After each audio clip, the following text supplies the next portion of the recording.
اعوذ باللہ من الشیطان الرجیم بسم اللہ الرحمن الرحیم۔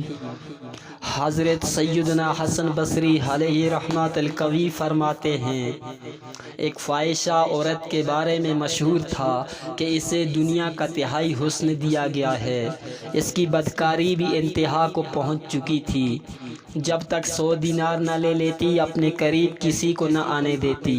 لوگ اس کے حسن کی وجہ سے اتنی بھاری رقم ادا کر کے بھی اس کے پاس جاتے۔ ایک مرتبہ ایک عابد کی اچانک اس پر نظر پڑی تو وہ بھی اس کے فتنے میں مبتلا ہو گیا۔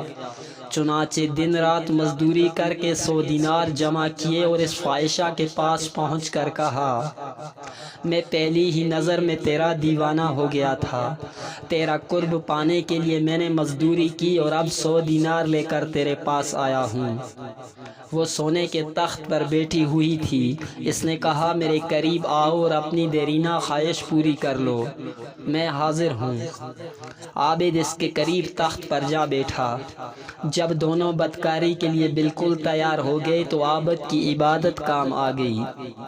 اس سے اللہ عز و جل کی بارگاہ میں حاضری کا دن یاد آ گیا۔ اس کی شہوت ختم ہو گئی، جسم پر کپ کپی طاری ہو گئی اور وہ اپنے اس فعل بد کے ارادے پر بہت شرمندہ ہوا اور اس عورت سے کہا، میں اس گناہ سے باز آیا۔ سنو، یہ 100 دینار تم لے لو، لیکن مجھے یہاں سے جانے دو۔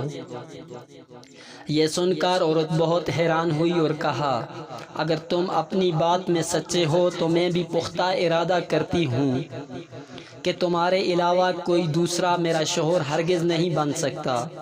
میں تم سے ہی شادی کروں گی۔ عابد نے کہا، جب تک میں یہاں سے چلا نہ جاؤں اس وقت تک میں شادی کے لیے تیار نہیں ہوں۔ عورت نے کہا، ٹھیک ہے، ابھی تم چلے جاؤ، لیکن میں تمہارے پاس آؤں گی اور تم ہی سے شادی کروں گی۔ چنانچہ وہ عابد سر پر کپڑا ڈالے، منہ چھپائے، بہت شرمندہ ہو کر اپنے شہر کی طرف روانہ ہو گیا۔ عابد کی باتیں عورت کے دل پر اثر کر چکی تھیں۔ چنانچہ وہ اپنے تمام سابقہ گناہوں سے توبہ کر کے عابد کے گھر پہنچی۔ عابد نے اسے دیکھتے ہی ایک زوردار درد بھری چیخ ماری اور اس کی روح عالم بالا کی طرف پرواز کر گئی۔ عورت کو اس کی موت کا بہت غم ہوا۔ پھر اس نے عابد کی محبت میں اس کے ایک غریب و نادار بھائی سے شادی کر لی۔ اللہ عز و جل نے انہیں 7 بیٹے عطا فرمائے جو سب کے سب ولی بنے۔ وما علینا۔